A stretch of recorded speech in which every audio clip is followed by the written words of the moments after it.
that is the decoction idea is using hot water to extract out the water-soluble compounds that are present in those herbal substances. That makes sense, right? And the way that we're going to use that principle today is with this herb, use it, Pau d'Arco. Pau d'Arco.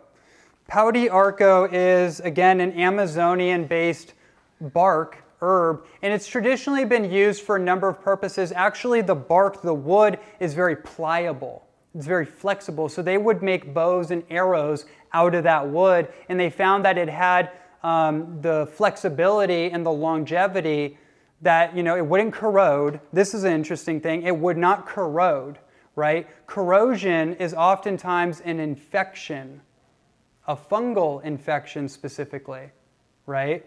Now think about that. What does that mean? If you study in the Chinese perspective, they have something called the doctrine of signatures. Has anyone heard that term? The doctrine of signatures is an interesting idea that you're using your observation, you're using senses, you're using the texture of something, the shape of something, the smell, what kind of environment is it growing in, what's the climate that it grows in, to actually indicate what it probably does in the body. Pau d'Arco is one of the most antifungal herbs that we know of. So if someone has a dysbiosis, an imbalance of beneficial bacteria, they have a fungal condition. What do we hear about all the time? Candida. Yeah, yeah. Or like another term I'm frequently using is Candida consciousness. That's a whole nother thing. But Pau d'Arco is like one of the main things. I have a friend who swears by it, who's had mercury toxicity in his mouth. If you know anything about mercury chemistry, is that it off-gasses constantly in the mouth. Not to mention when you're chewing, it pressurizes that mercury where it turns into what's called methyl mercury and crosses the blood-brain barrier. And that's where the desheath and the demyelination takes place. And so there's a huge correlation between mercury toxicity and gut health and candida. And so my friend, he swears by Pau d'Arco. He's done so many things out there, and he said, the only thing that I've really come across consistently that pushes back the candida, because he still has mercury in his mouth. He still hasn't gotten that taken out. He said it's just straight Pau d'Arco tea. So just to put that out there. It's I don't want to harp too much on that, but all the research I've done in the ADA, the American Dental Association, and root canals and wisdom tooth extractions and mercury toxicity, it's like a nightmare basically. And the mercury situation, it's relevant to you or someone you know. It is one of the most toxic things ever.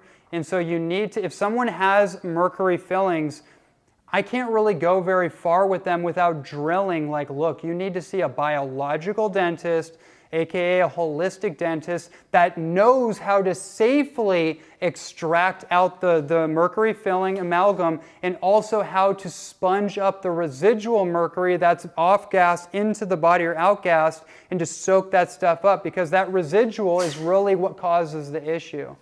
And then again, just a little note, that's where the charcoal comes in, the zeolites, the clay, those are chelations. What's chelation? It's an extraction. It sponges up or adsorbs, in activated charcoal's case, it adsorbs onto the surface of it and pulls it out of the body.